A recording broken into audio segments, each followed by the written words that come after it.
Hello everyone, in this video, I will show you how to make custom content for The Sims 4 in a simple way.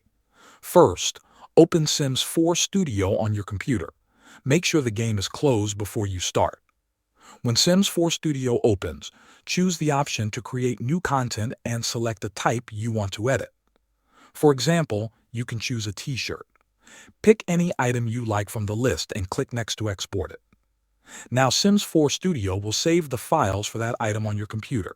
Choose a folder that is easy to find, like your desktop. These files are the ones you will edit.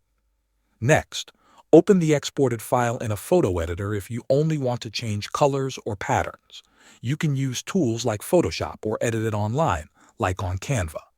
If you want to create something more professional with 3D changes, you can open the file in Blender. Edit the design the way you want. When you are done, save the file and make sure you remember where you saved it. After that, go back to Sims 4 Studio.